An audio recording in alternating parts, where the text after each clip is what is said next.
Rus nedir onu yazmalıydı. Başkanım niye bağlasın bunu? Hikmet müəllim üzr istəyirəm. Bu məsələ sizlə qətiyyən razı deyirəm. Razı deyirsən, sən razı olmaya bilərsən. Mən də sən deyirsən, razı deyiləm. Yəni Abbas polkovnik deyil idi. Başkanı polkovnik deyil idi. Polkovnik ola bilər, ancaq o cürə Rusiyanın mirzəsi deyil. Rus canişinin mirzəsi deyildi. Abbas Qulağa başkanının böyüklüyündəydi ki, Çar Rusiyasına xidmət etmədiyinə görə istefa verdi, Məkkəyə getdi. Siz mənim dediklərimi inkar eləyin. Rütbəsi polkovnik idi Abbas Qulağa başkanı. Sovet Rusiyası dövründə yox, cavab verin də. Sovet Rusiyası dövründə də polkovnikdə olan olsun. Mən sizdən konkret sual verirəm. Abbas Qulağa başkanı Rus ordusunun polkovnikidir yoxsa yox? Rus canişinin adjutantıydı yoxsa yox?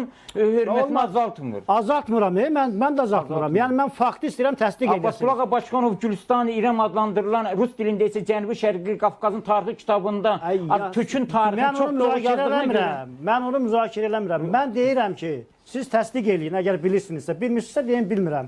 Abbas Qulağa Başkanov Çar Rusiyası ordusunun polkovniki idi. Çar Rusiyasının? Hə, ya yox deyin. Bəli, polkovnik idi. Səməd Ağa Mehmandarov da olub, Ağa Şıxlinski də olub. Şıxlinski də olubdur. Səməd Ağa Şıxlinski. Deyin görüm ikinci sualım. Səməd Ağa Mehmandarov. O canişin, Rus, Qafqaz canişinin adjutanti idi yoxsa yox? Yavəri. Deyin, yavəri idi yoxsa yox? Hə, ya yox deyin.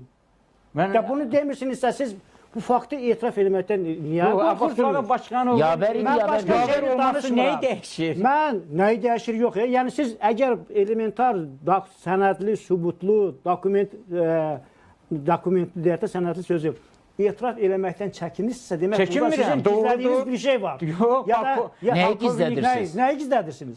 Abbas Qulağa Başkanov Rus canişinin yavəri idi yoxsa yox? Yavəri. İndi gəl danışaq. İndi bu niyə bu qədər çətin etiraf edirsin? Mən günahkar hesab edirəm. Etiraf etmirəm. Burada etiraf ediləcək bir şey yoxdur. Abbas Qulağa Başkanov Gülüstan Ərirəm əsərində Azərbaycan xalqının, Türkün tarixini azdan çoxdan doğru düz yazdığına görə məcbur elədilər. Quba üsyanında da ittiham etdilər və polkovnikdə çünki orada əli var idi Quba üsyanında da. Qasım bəy Zakirlə məktublarını oxumuşsunuz da. Bəli, var idi. Bir baxın görün nələr yazır da. Abbas Qulağa Başkanov Osmanlı türkü düşman elan edir də. Türk və dinli İslam ruhunu özündə daşıyır. Mən Abbas Qulağa türkü düşman elan edirdi. Həqiqətən o məktubda elə idi axı. Elə məsələlər var ki, nə məsələlər? Onda Səyyid Aranda da o məsələlər var. Nədir, nə məsələdir? Bircə dəqiqə Hikmət müəllim, üzr istəyirəm, buna aydınlıq gəlsin. Niyə düşmən elan eləyirdi?